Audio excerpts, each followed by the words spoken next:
Welcome to Cognitive Rampage podcast. Hope you're taking care of you. Hope you're living your cognitive rampage. I definitely have been lately. Whatever that definition is to you. You know, I still have podcast remorse when I was asked by Mr. Joe Rogan, what does cognitive rampage mean? And in all podcast remorse, my terrible, terrible response and all my panic was, well, sometimes when I talk, I get rampagey.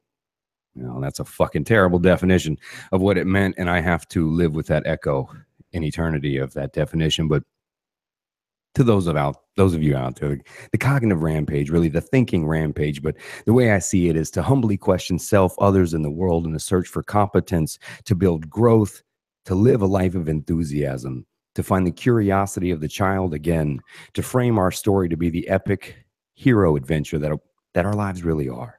And to live your cognitive rampage is yours. There is no steps to follow per se, unless you want to buy my book and read that. But other than that, to live your own authentic cognitive rampage is to question things and ultimately question self and continue with that, not criticize self, but find a way to build on what we learn and question and know that most of what we understand is, well, really just our perception. And, well, a young man that I think understands that concept, and I've watched over the last week or two, in a short period of time, really, probably a few weeks, begin to add things to what he was doing. And Ryan Mairs is on the show, a UK fighter, young guy by the looks of him. Otherwise, I just feel really old, so apologize if not, and congratulations if you are old. But welcome to the show, Ryan Mairs. Thank you very much for having me, man. Well, let's say how you got here, to be honest.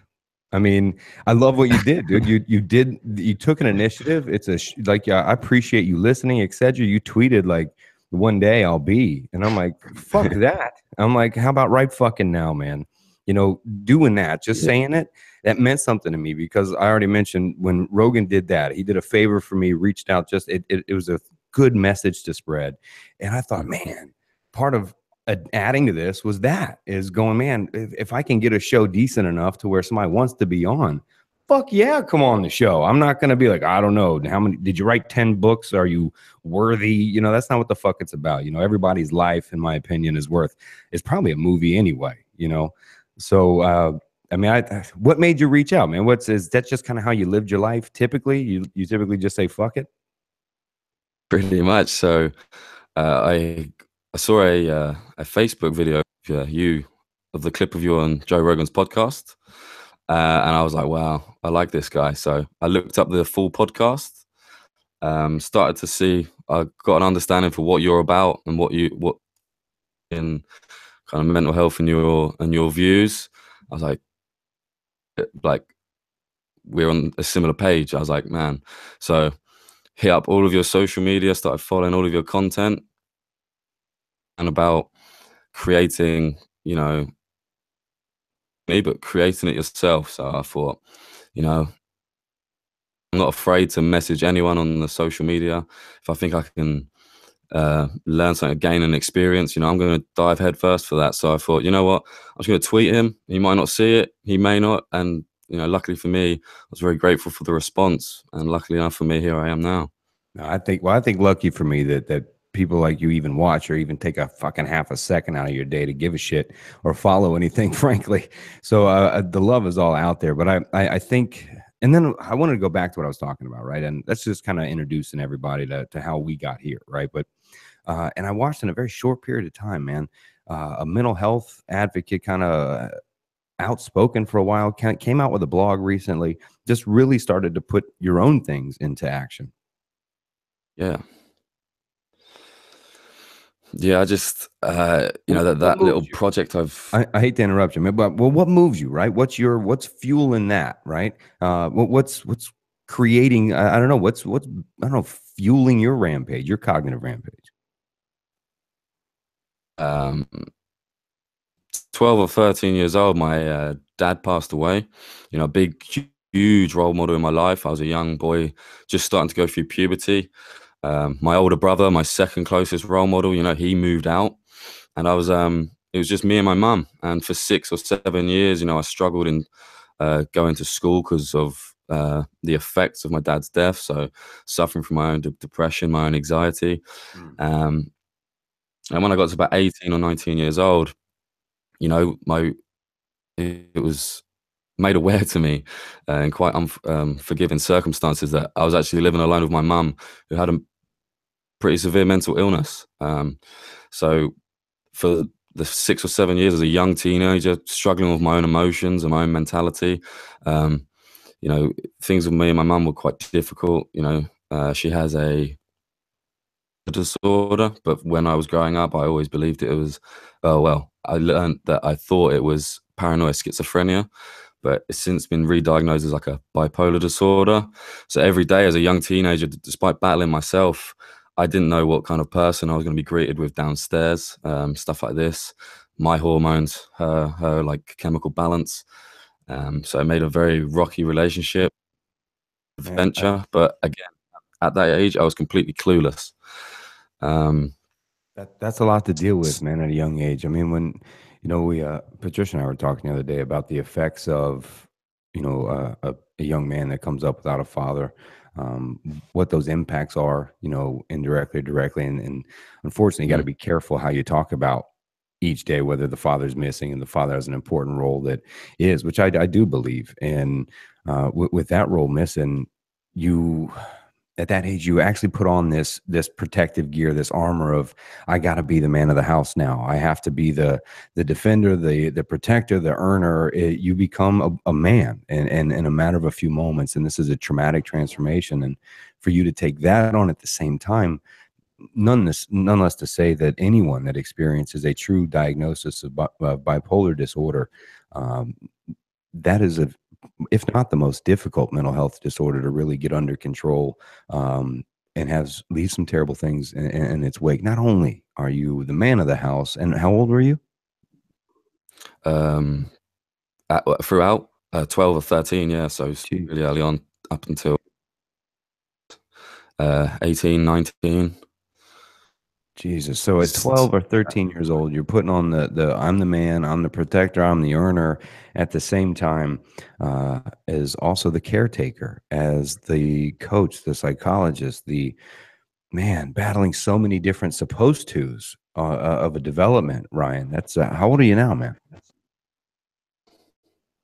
Jesus. So this isn't you're kind of you're there, man. You're still riding that wave right now, yeah? yeah, yeah. I'm coming to terms. I'm now I'm educated on her condition.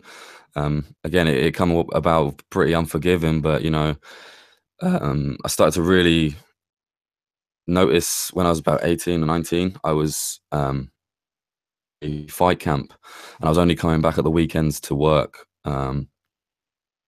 Just my absence, you know, as much as I was in my school, I was like this, you know, you don't initially understand, you know, the reliability that she has on me. You know, as much as I was, like you say, maybe a caretaker, you know, I was there for her, and she's used to me being around all the time. So when I started to, you know, spend more time away, you know, her behavior really started to change. And my brother and my dad were aware of her illness, very much so. Obviously, in her childhood, in earlier in my younger childhood, I wasn't aware of she was having episodes, etc. So they were in the front of that. Um, and one particular night really stood out to me as, you know, not kind of per se behavior um, through of this, and he said, "Oh, okay." Kind of, he put on a pretty brave poker face, and you know, the next day he lived quite far away, so the next day he was actually, and I was like, "Okay, this is a bit different. I don't know why you're here. It's nice to see you, but you know, why are you here?"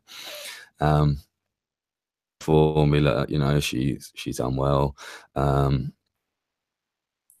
and just spiraled. You know, me and him had to work together with mental health teams here in the UK to, you know, get her the help she needed, which was to get her into hospital. With me being away, you know,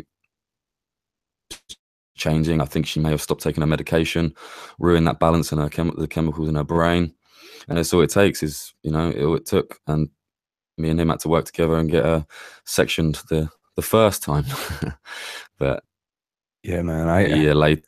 Oh, sorry. Go ahead. Go ahead. That's okay. I was just going to say, less than a year later, when he moved away, I was back in the same position, and I had to go through the process again of getting a section, but this time I was on my own, and I'm proud of the way it. Yeah, the breakaway, once you're the only one that's there, or even if you have help, the breakaway into the next life when you're trying to make your own life becomes in the phase 2 or 3 of the trauma. As you're first the effect of the trauma, to living in it, the exposure to it, then trying to break away and live your own life and branch out into it. I Before we get any further, I'm unfamiliar, if you will, with the UK process of treatment. No, I can only make assumptions, what I've read, things I know, but since you obviously have been through it from the beginning, from 12 years old, taking care of your mother all the way up through, and now as an advocate for it and a blogger for it, if you will, kind of in a real layman's terms, if you will, walk through what the basic income person, if you will, goes through when someone is dealing with a mental health issue. What's the process there? Okay, so from my mother, she had a consultant list doctor, and then they would be the one that kind of diagnosed the condition, um, the medication she had to help they suppress her behavior, just suppress her in general, really.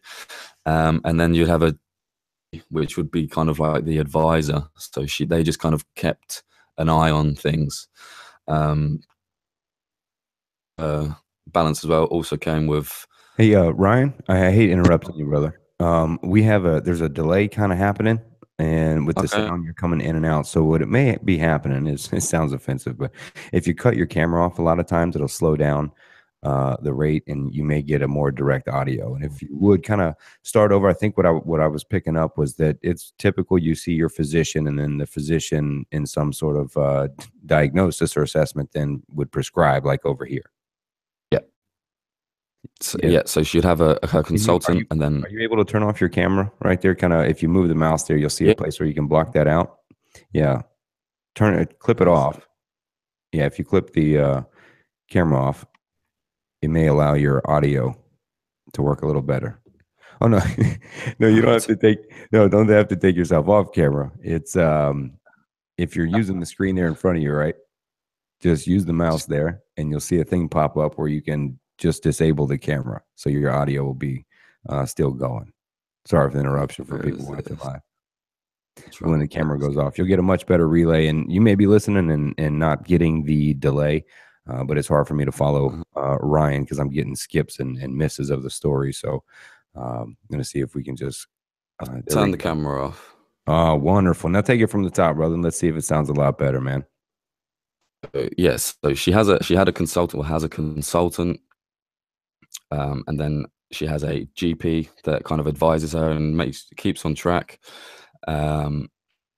She initially, when I was living with her, she didn't have a support team at all. She's obviously been in the system for over 20 years, and basically when she had this episode, the mental health support teams, they come forward and they said she's just been flying under the radar just enough where she didn't get any help.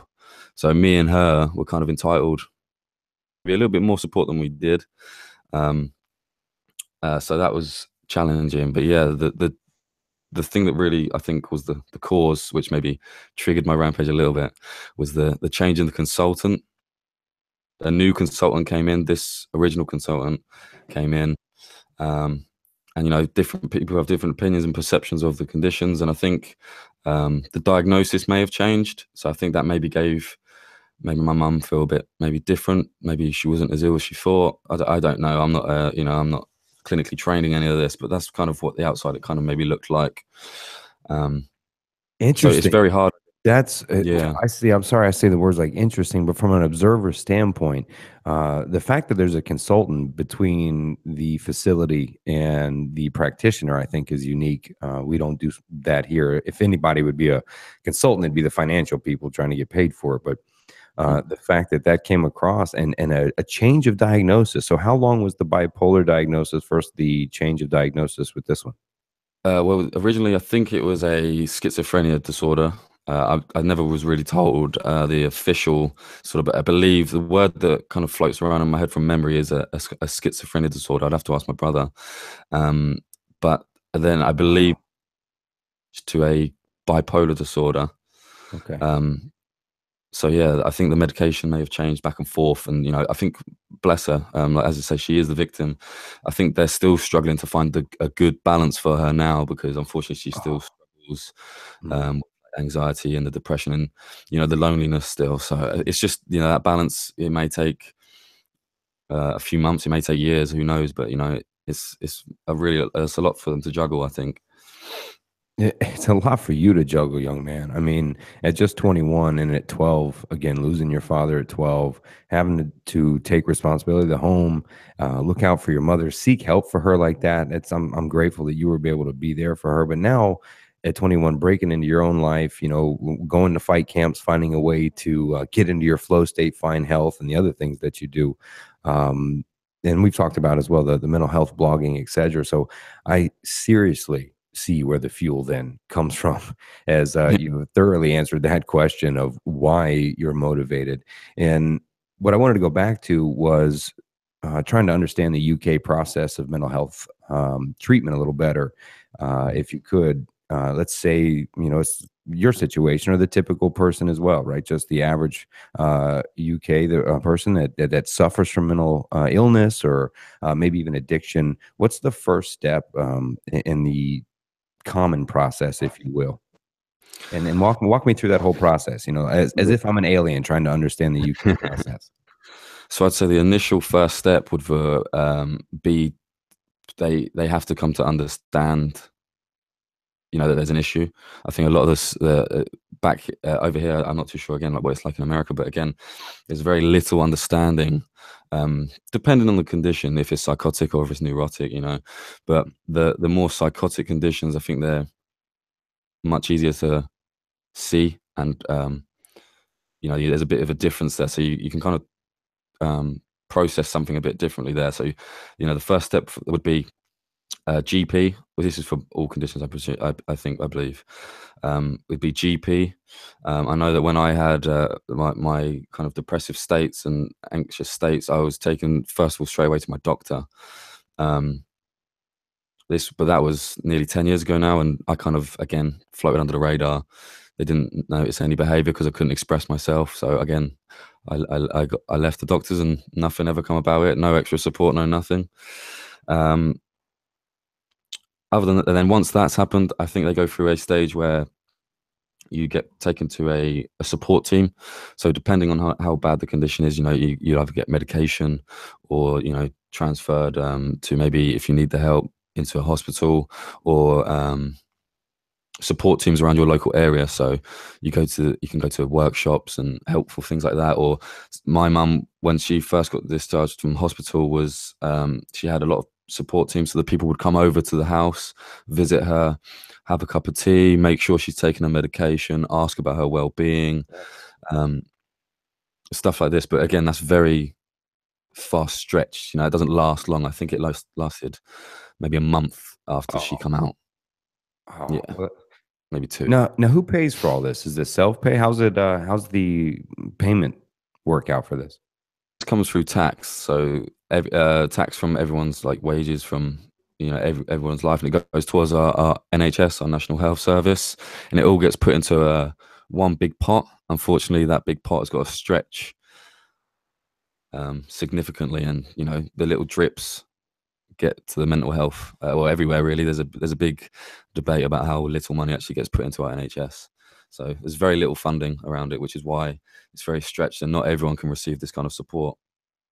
Yeah, you bring up an interesting point, right? Is because, everyone's talking socialized medicine over here now, right? And we copycat. Well, the UK does it, right? That's what we say. But hearing from somebody that has been through that, it seems the same problems exist: is little funding, little research, little known, overprescribing.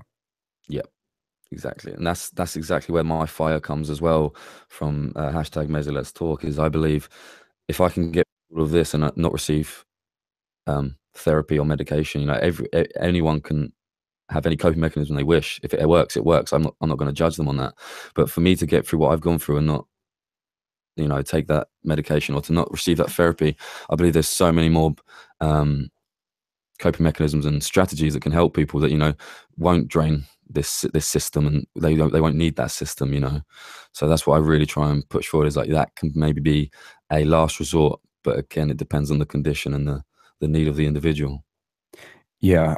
Well, you're going to open up a cognitive rampage out of me with that one. But before before we go walk down, you mentioned a point about under the radar and flying under the radar for registering fully as this diagnosis or the other is a huge let's talk about a point if you want to talk about something because even in the diagnosis that I've put together, athlete's depression, that is a key marker and issue in the manifestation of athlete's depression is that length of time and under the radar. So myself even tested just below the radar when I was younger with certain things. And when you're just below the radar with mental health, you're, well, frankly, aren't offered too much help. Therapists Mm. over here are expensive to see privately. I mean, 100, 150, even if you can afford insurance. The insurance is like you said, have the drips of money. So they cover a little bit, maybe one or two a month. But the issues about under the radar is huge with kids. So the kids that fly under the radar of actual ADHD diagnosis, not imposed diagnosis, but actual suffers from these severe issues that go under the radar over time, they snowball and become comorbid or have coexisting disorders where the ADHD may go under the radar and then over time that may just fuck the person up enough to where they don't quite get this or finish this or do that. Then over 5, 10 years, this Mm-hmm. little bit under the radar has now snowballed into a major depressive disorder. Yeah. And so the under the radar, brother, is, the on the border, if you will, Yeah. is a big issue. Yeah, I feel like there's a lot of expectation for individuals to seek the help. So that, they're underneath that surface, and exposing themselves to that kind of vulnerability is it's a daunting process. Not many people want to be on that radar because it's the attachment to the name attached to it. I think And that maybe my even, mum. go ahead, go ahead. So my mum maybe didn't want to is under the radar. Maybe didn't want to seek that help as well because she's been within that system for how many years, and maybe there's a lot of bad memories of that. It's a traumatic experience, and I can understand from her perspective and her condition, maybe why she didn't want that kind of attention. Mm. Yeah, it does bring a lot of negative stigma, a lot of judgment when people don't understand it, and people that really suffer from full on bipolar, I know, get upset when people they cast that diagnosis sometimes, even self-diagnose, and they have no fucking clue what it really means when they're saying, "Oh, I'm bipolar," or "Oh, he's so bipolar."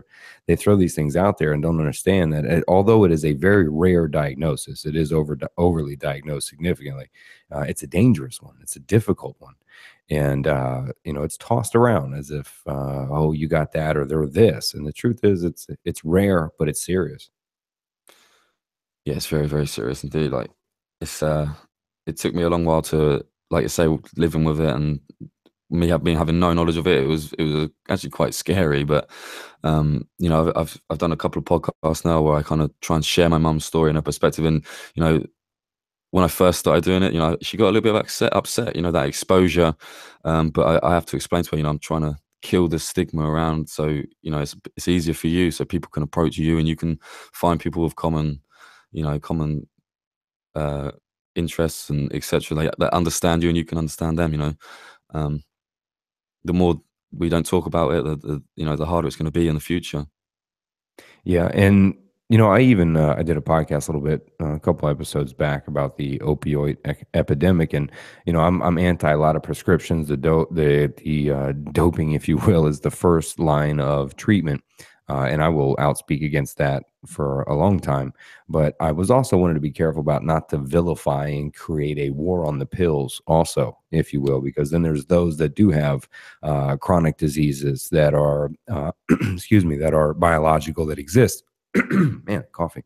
But and they need those things. So it becomes more and more difficult for people to get those pills. And the pills, if you will, are science. There's where we've gotten to, and they do work for some people. You know, I'm not that naive. It does work for some people. They do it right. They take them, they titrate off of them, use them as a little hump, and that's great. People do that with supplements. They do it with HGH, right?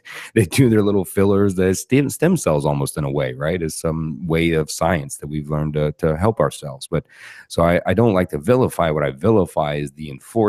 The first line of treatment is that, and the non-explaining that everything we're talking about in mental health, everything is theoretical.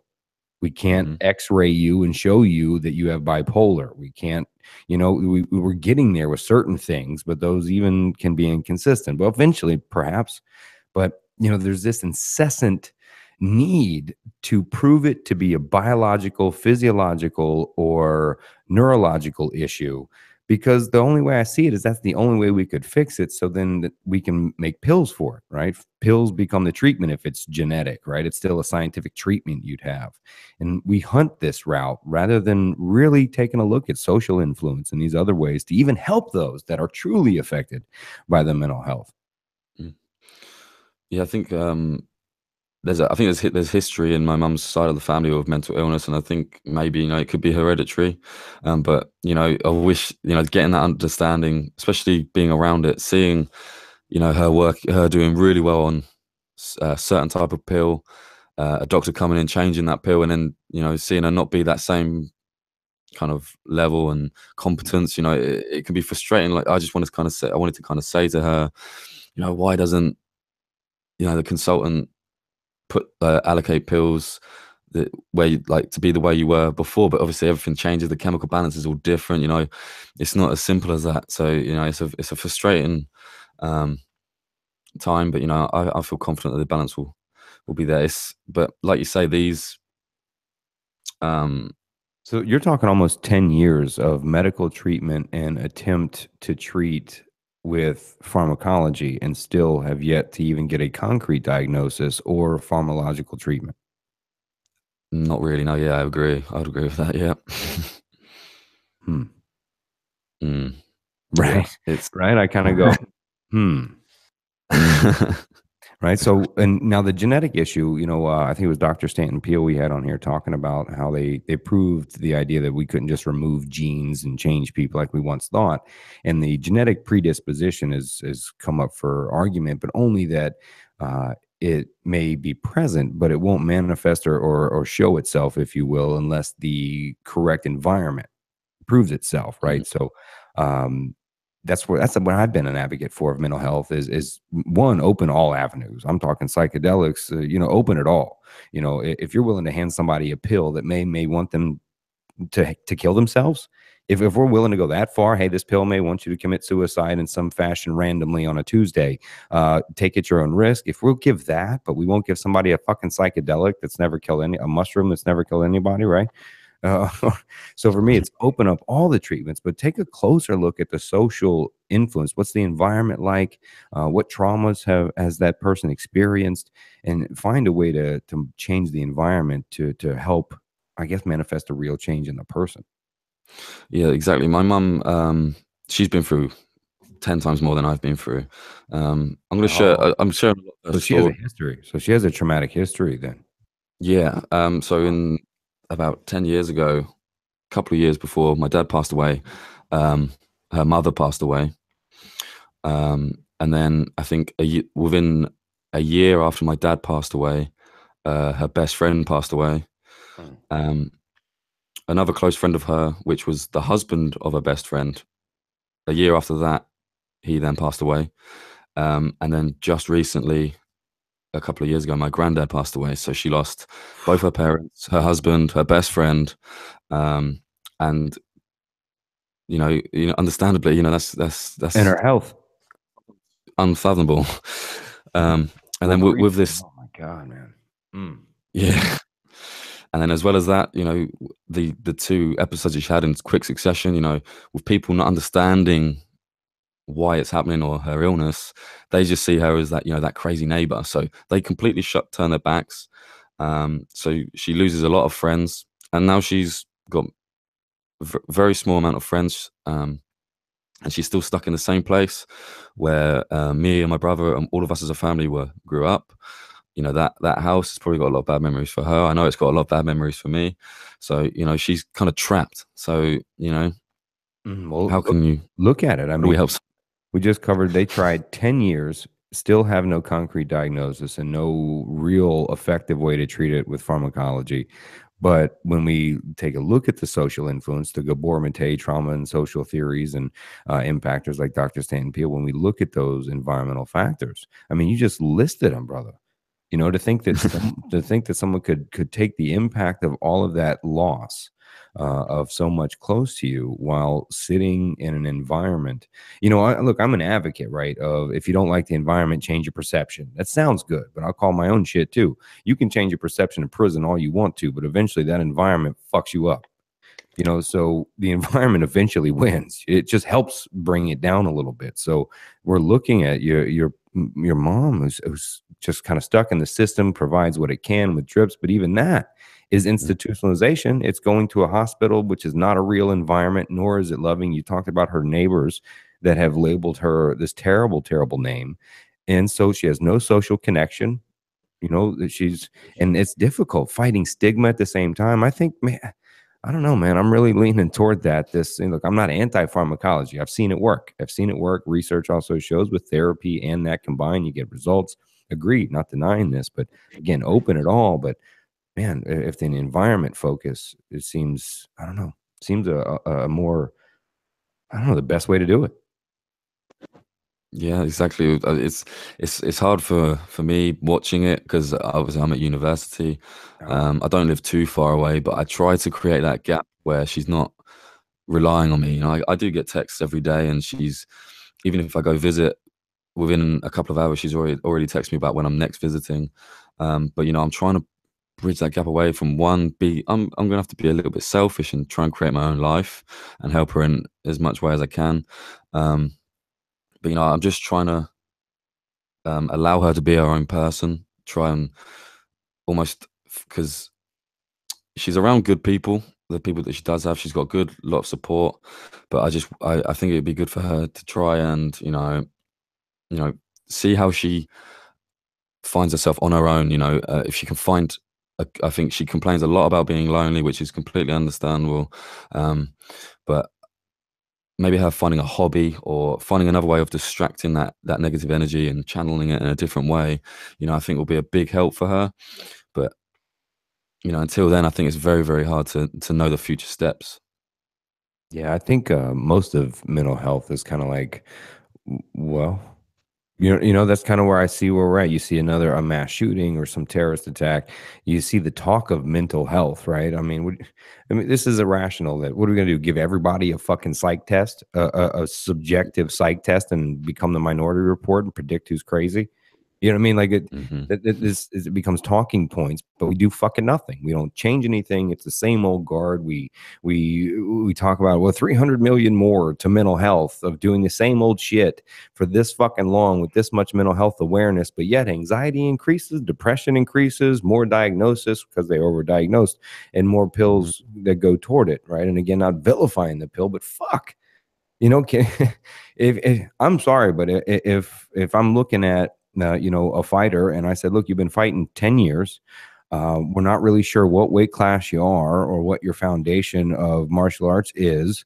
You're 0-10 now, lost a fight each year. Maybe we should try a different thing. Absolutely.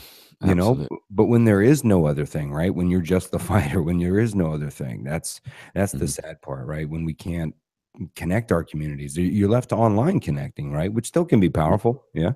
I think it's just so difficult. I think with like the conditions, like the anxiety and the depression and other things, I think, me and you have got a good approach, that informality, that social interaction, that bringing, us together as humans, the natural instincts. But when you're dealing with a condition like the schizophrenia, the bipolar disorders, the unpredictability of it, I feel like it's just very challenging. It's difficult, and they're both very, very difficult to comprehend. But there's something I just can't. I don't know if I can describe it. There's something different about the psychotic conditions. Yeah, well, that's the main marker of bipolar. See, for the morons out there, and I will call you them, fucking morons. If you're the person that says or indirectly calls somebody bipolar and says, well, they're happy one minute and sad the next, you're out of your fucking mind. That's not what bipolar is. So please stop referencing people as being bipolar, or if you believe yourself to be bipolar because you think you get happy and then you get sad, stop it. That is wrong. That is not how it works. And Ryan, I'd rather get it from you really of what that experience is like. But as a mental health person myself, the marker of mania is the huge separation that for 2 weeks to 6 months, one must experience severe depression. I don't mean suicidal ideations. I mean plans, thoughts, interruptions type things. 2 weeks to 6 months, but the marker of mania is what creates the bipolar and the dangers, and the most dangerous that I will say to anyone out there that someone that is fully diagnosed bipolar in a manic state, in my opinion, is the most dangerous diagnosis, most unpredictable. So the mania is something that is almost like kind of like you're saying, Ron, almost indescribable. What it's risky decisions. It's you decide to wake up and paint your house neon yellow at 3 a.m. And do so, and maybe even your neighbor's house, and then feel you need to fly to Maine because someone called you or something. And these decisions become risky to life, finances, health, etc. And that needs to last also for 2 weeks to 6 months, or if they're cycling faster. Does this sound kind of what your life has been like, Ryan, for the last 10 years? Yeah, I'd agree with a lot. Yeah, very, very impulsive behavior. Like I said, I've seen her at different levels of like medicated. So when she was kind of when I was growing up, she was kind of good, but finances were the biggest issue. So very, very impulsive with money. We never really had any money. Um, um, she was very, very kind of, I don't know. She's very sociable, but in different ways. So she had a very set routine, and if that routine, was disrupted, things it'd be very uh, stressful for her. She liked to have like full control. She liked to have control over me. So as examples, when I was younger, I'd go to parties, and she wouldn't like. She had a very weird sleeping problem. She never seemed to sleep. Only during the day. She'd be up all night. She'd sleep all day. Um, and I remember going to parties at 16, 15, and she'd text me at 4 and 5 in the morning, like, I'll come pick you up. And I'd be like, why are you kind of awake? Like, kind of thing. Like, it's things that people on the outside would think, well, your mum's awesome, man. Like, that's cool. Like, why are you complaining about that? And at the time, I was like, this is okay. It's a bit weird, but okay, I'll take that. And then once I realized it's because she was so anxious of me just being safe that she had to have that control to know that I'd be going home safe. You really start to doubt like how she thinks in her day-to-day life, how she must feel when someone she loves walks out the door, and the attachment she has to that. The constant change in mood, like you say, it's not just happy, sad. It's there's tears, there's emotion. Some days I would be like a prince. I'd kind of say I couldn't do anything wrong. She would cherish me. She would like so much love towards me, and in a click of a click of a finger, I could be public enemy number one. I could be getting abused verbally. I never received like physical abuse or anything like that, but the constant verbal abuse and the psychological abuse and the psychological cost that came with it, to then being in the next moment being this positive figure, is a very confusing time, and it forced me into my own shell. And for me not to understand that, I think it probably made her a lot worse, because there was no one to kind of almost provide rationality for her and try and help her and support her. Yeah, the fear of losing control of the environment, really the fear of losing control of being alone or in the state. And a lot of people that experience that are bipolar, the manic state becomes a godlike state where anything is possible, anything can change. You get real lovey. These are the things, but that once that cycle does change, it manifests into a target and can get really, really, really abusive and violent. And as a child, typically, you described your response there, is you begin not to feel anything because you can't absorb the love because you don't believe it because of the response that you know is following. You can't allow the pain to enter either. So it really becomes hard to feel. And as you get older, be careful about becoming concrete and closed off to others in the world. Being vulnerable is the key, right? Allowing yourself to be open, and because it's a defense mechanism for the age and the development at the time that you're experiencing, but as you get older, that's something that ends up weighing you down. Yeah, absolutely. It was a scary time. I remember all throughout my um, for my earliest, from about 12 to 14, I was very like aggressive, dark, placid, like you say, emotionless, a lot of the time. And I think in me, and I'd snap at people, and I just wasn't a very nice person to be around. And then when I hit, I would say 16, 17, 18, it almost flipped reversed. I became a kid. I was the child I should have been when I was 12. I become very energetic, very hyper, very kind of happy-go-lucky, a bit of a clown in school.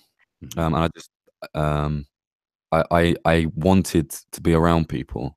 I remember I'd walk through school and I'd walk a certain way where I knew there'd be more classrooms where people could see me, and I just wanted to be seen and known. I wanted that identity. So watching that transition as well was very bizarre.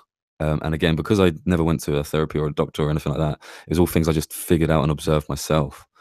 So yeah, you was absolutely spot on. That suppression of emotion was a very dark time, very lonely time. I spent a lot of my teenage years alone, Mm. and finding comfort within myself and trying to, find that inner love.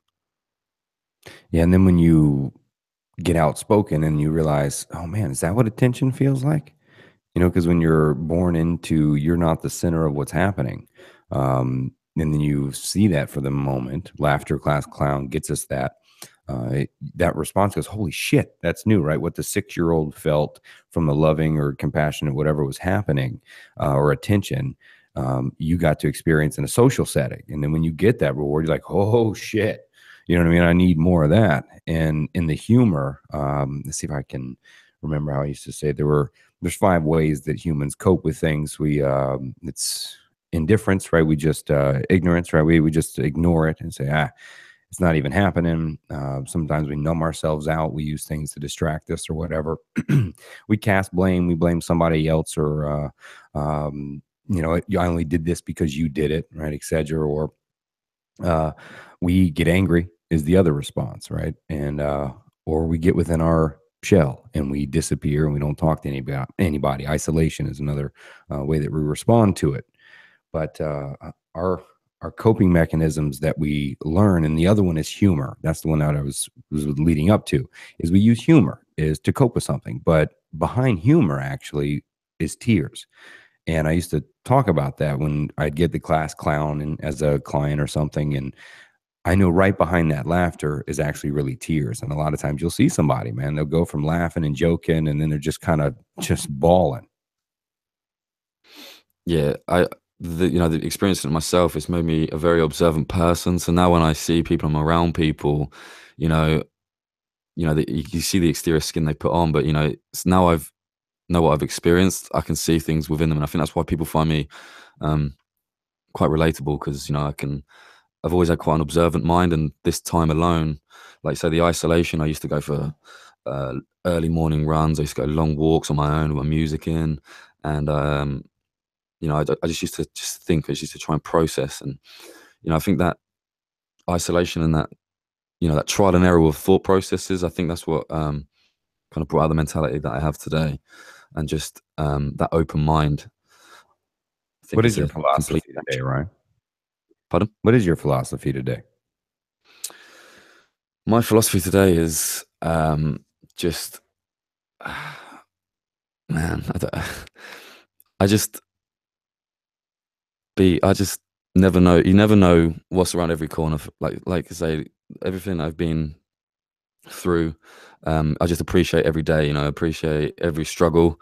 Um, my philosophy, pretty much, I would say, is that adversity is is your best friend, and also your adversity is like worst nightmare. So I know now that any adversity that comes at me, I can 100% conquer. Yeah, 100%. when you're 21 talking like that, man, that's when you became a man at 12. Yeah. This the I really focus on balance. I think the most important thing is balance in life. So the things I try to advise people on, I get messages quite a lot. So it's quite flattering that people come to me just for advice. I don't give any clinical advice or anything like that. I push them towards the help I think they need, like the signposting for like doctors or things like that, or just to talk to their family. But you know, when they come to me, I always ask them first, like, what's missing? What do you do and what don't you do? So this idea that they might have an amazing work life, they're making lots of money, they have a good family life, but what do they do to stimulate other parts of their brain? So what are they doing as a hobby? What are they challenging themselves in other areas of life? What's missing? What can they improve on? I think once you find that balance, it can benefit you with relationships. It can benefit you in your inner peace. It can benefit you in your communication. Everything, every little element. Yeah, a good question to ask too is when people are feeling that certain way, a lot of times what they're not aware of is uh, the mind state that we're in is giving us something. Now, someone may say, I don't want to be depressed. Who would want to do those things? But a lot of times it does give us something to hold on to, something to say, hey, this is how I'm experiencing life. This is what I'm going through. So, Mm. at least it is my existence, right? At least this is something of my trial, my story.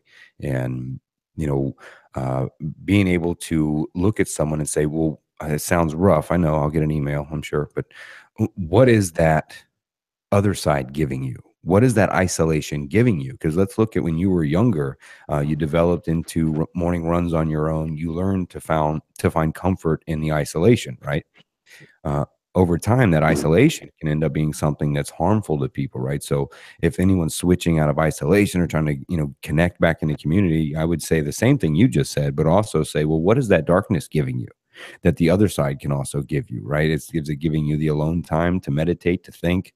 Maybe meditation can supplement this, right? And finding ways to, yeah, Dr. Carl Hart says it a lot, is, and Gabor Mate too, is what does the drug give you? What is the heroin giving you? What is that addiction giving you? Find what it's rewarding you and begin to find other ways to reward that system, and then connect yourself socially and deal with the trauma at the same time. Yeah, absolutely. It's interesting to see over the years, like what little piece, like I would never ever um, be ungrateful or like just unhappy about my past, because the past has made me who I am, and I'm grateful for every little obstacle that I've been through. I just wish there was kind of a happier process for my mum, um, but I feel like I'm doing okay. I'm doing good. Obviously, everyone has their bad days, but I've got a good support network around me. I also understand why I might be feeling the way I am now. Um, so being able to look back and help some people, it brings me a lot of happiness to know that my experience, is worthwhile. What I've been through, there is a maybe a reason for it. Yeah, well, the reason is your mom and your own life and those around you, and anybody you talk to or share this with, man. Whatever comes out, it's all kinds of help. And sharing your story is helpful to yourself too. It's helpful to get out there and say, "Hey, I'm. This is my life. Here's what I'm walking through and living." And that's a powerful thing for everyone. For you who's sharing it, those that listen to it, those that share it. So none of those things we experience necessarily go in vain, if you will. I had a thought, man, over the 10 years, around your mom, seeing so many things. Um, What was she doing when you would say she was at her best? And what was she doing when you perhaps would say she was at her worst? As far as Um, treatment goes, as far as treatment and socially, professionally, everything, like kind of walk yeah. through, those two. So treatment wise, I knew she was taking her medication every day. Um, you'd see her take it again as a young kid. I never processed why that might be. I just thought it was paracetamol. Um, but yeah, she'd take her medication every day. Um, she'd be in her routine, but socially she was um, very energetic, very happy. She would go see her friends on her own. Um, she didn't come across like there was no negative side to her. There was no um, kind of biting behavior, like a snappy behavior. There was no. She was constantly around people. Um, she would always be, if she wasn't with someone in person, she'd always be on the phone because she had like those kind of connections. She was nice to me, um, and then at her worst, well, actually, as a positive, she blended into society. You could see she could just blend into society, and she'd kind of be, you wouldn't suspect a thing, So, which so I at know the is obviously it. sorry to interrupt your mother. So at the best time of her life, then she was taking her medication regularly. Now, was this early into treatment, middle, or later into treatment? Um, I'd say this was early, yeah. So from the age of 12, after my dad died, yeah, I'm gonna go from when my dad died as like the kind Yeah, of starting mark from when I yeah, started to, yeah. yeah. Yeah, she take a, it was a little bit of a process, obviously her own bereavement, but people got her on track. So yeah, she was frequent with her medication at that point. I don't know what she was like when my dad and my brother were around, um, but from what I experienced, like from when I younger years, even when I was a kid, actually, when my dad was around, I wouldn't suspect a thing. She was, like you said, loving, happy, energetic. So things were great, and then the environment changed, and a possible predisposition then revealed itself at the loss of a husband, at the loss of things around her. The environment changes, then a possible predisposition of bipolar shows itself early in the treatment at your younger age. She's socially connected and involved, and was diagnosed bipolar, I believe, early, like you said, and was on the proper medication and was socially connected, doing those proper things, and was at her best. Yeah, so she was at her best, I'd say 12. We went from the age of 12 to, I'd say, yeah, 18 was when I believed, I didn't, I was unaware, but that's when the label of like this paranoid schizophrenia kind of disorder was kind of floating about. That's what I believe my brother um informed me of, and my dad. Um but once, like you said, this environment changed over the years. It wasn't just immediately after dad, like this full 10-year, 6-year process or so of this environment continually changing, of her sons moving out, the people around her dying. It was then at when I was 18, 19, then that's when she hit her worst. That's when she either stopped taking her medication, um, and this new behavior started to surface. And that's when this diagnosis of bipolar came about, which, you know, again, since then, Mhm. things have never been the same. But that worst behavior was, um, So it perhaps, was I'm sorry, man. okay. That's when things started to change, maybe socially, um, losing those friendships, not having her sons around her support network, that comfort of knowing that the people around her are safe, they can protect her, that financial stability. I was working 2 jobs at 19 and providing her with some money to help towards the house, etc. I think that, again, that financial stability going, yeah, the like you say, I think the nail on the head there with the environment changing. It completely altered things. All of a sudden there's a new diagnosis. So rather than the practitioner, consultant, or physician observing the loss, the environmental change, let's just focus on the symptoms and call this then now a new mental health disorder, new medications, and it all goes downhill because it must be this new diagnosis. It can't be that the environment is there and she lost 4 people close to her. that's where some of the rampage comes, because that at that point, diagnosis, that's where the new consultant came in. Mm-hmm. I hope I don't get sued. Fuck them. Trust me, they won't. They most of them won't, because they know they're killing people somewhere, whether it's on accident or by it's not. And I'm not saying them, is that they're setting out the process. You know, the setup of the process and the lack of help is what does it, Yeah. not them. They're not vindictively setting out to do it. So I have to clear that. But the process does, and along the way, there's a lot of shit that gets in trouble. So a lot of times I thought I was going to get sued talking about these addiction facilities, but no one said a fucking word. And I'm like, because you're guilty as fuck. Because Yeah. I put your name out there 4 times on Joe Rogan, and Yeah. motherfuckers didn't even send me a cease and desist letter. You know what I mean? Because you know that shit's right. You know they're doing it. So, but a lot of times they don't, want to get involved. Yeah, I just feel like I'm in a completely different stage to most people. So most people are trying to establish, the meaning behind their journey and the mental health side of it, and just establishing, the condition. Whereas this roller coaster, I think I've got a lot more experience than most people, and that's where mine and my brother's rampage comes. He was the one that kind of pointed out to me, the consultant changed, and it made me start to think, it was at that point where things started to change. And What did the yeah, new consultant do? What was the change? What was different? that was the change in the What was their change? Did they change the approach of the other consultant? What was the approach change? I have no idea, unfortunately. I think my mum liked to play that um, cards quite close to her chest. Like you say, she gets quite sensitive when her diagnosis is discussed. Sure. But I remember when she informed me of this new diagnosis, she was like very happy. Hmm.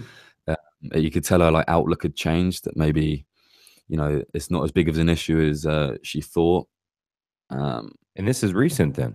it's Because you're talking at yeah, this was 18, 20, she was at her worst, and you're only 21. So this is what, within the last year or two?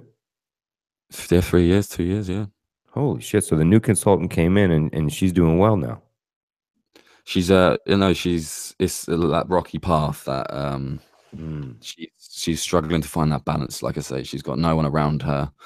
I think there's a lot of as understandably as it would, there's a lot of anxiety and depression within there as well. So you may be looking at different conditions in there as well, that Sure. she's on the antidepressants and stuff like that. But But just it's creating your message though, right, man? I mean, you're there, you're thinking about her. Hell, we're talking about her now, right? So her yeah, experience is not it's not meaningless to anything, right? That people out there are experiencing what she is, or especially what you are, man. So many times the caretakers are pushed to the side. If you're the one taking care of your aging parents, or if you're the one taking care of your sick partner, right, or your mother, if you're the child doing that, the caretaker, the husband, the wife, so many are caretakers at so many ages and levels, and the caretakers are so many times pushed aside because the focus becomes on the patient, on the person, and the caretaker many times, my friend, ends up experiencing some equal edges of depression. yeah, absolutely. I went through some dark days, but I think the main thing that I felt was the guilt and the anxiety. I remember one of the first times I went on a podcast and I shared my story publicly. The anxiety I felt when I come off of that mic was like spine chilling. I again, like that thought of I've just exposed my mum. Is there gonna be more stigma around her? Is she gonna am I gonna get sued for exposing certain things? Are people gonna look at me in a different light, like in a negative light? All these different thoughts that come through. I just felt, because I know I had just thrown myself out in the open and made myself vulnerable, but I know that I can stand strong in that open space and take the hits if they're there. Could we say that perhaps what happened at 12 created, I don't know, perhaps the ability in you to do what you just said, and go out there anyway, right? To go anyway. I did a little video about the difference between courage and bravery. Courage is you go when you know what will happen, and bravery is, well, you go anyway, even though you know what will happen. And that's bravery, man, at that age. And could we say though that what you experienced from such a young age allowed you, if you will, or created or funded or seeded the you to be able to step out and say, hey, fuck it.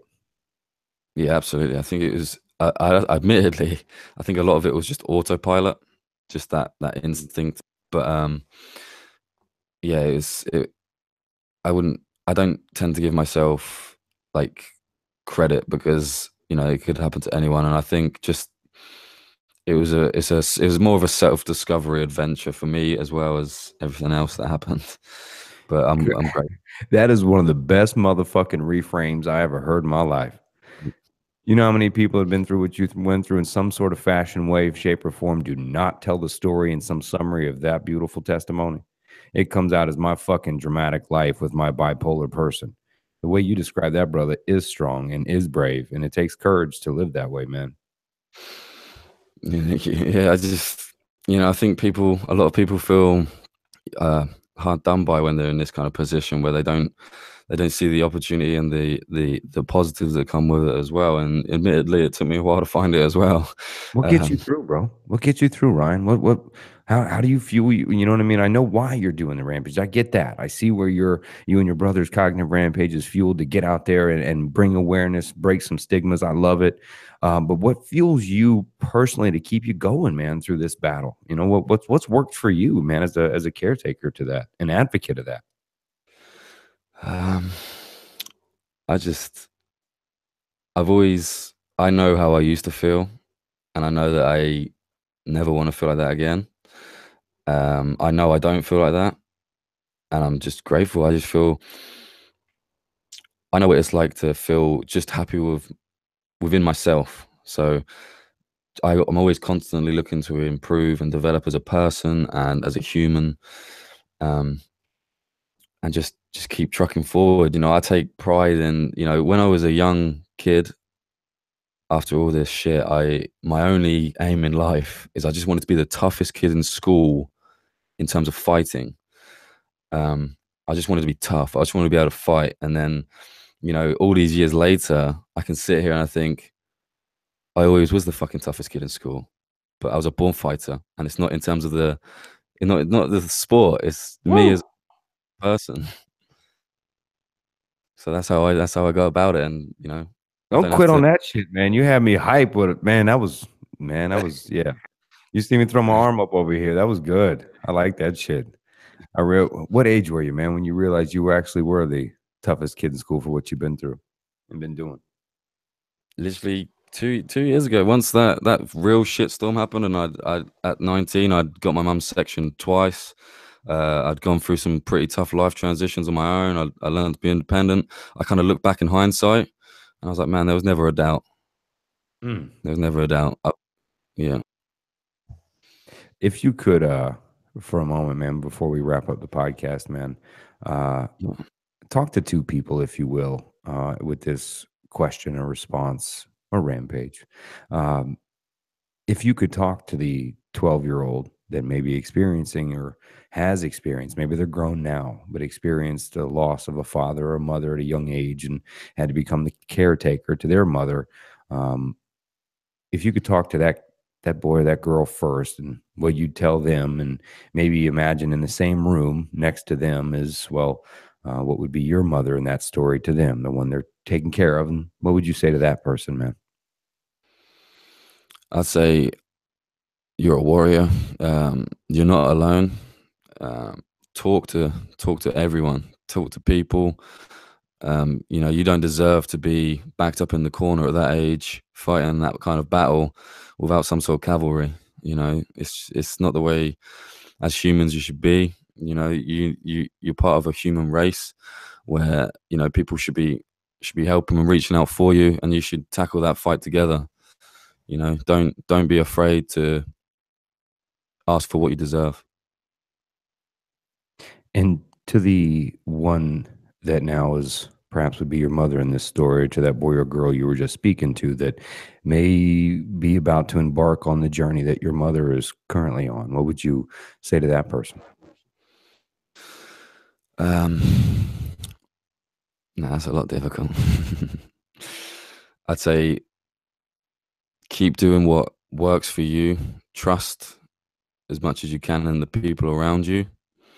Know that no matter what, there's people around you that love you and cares for you. And again, keep trudging forward and love yourself for who you are.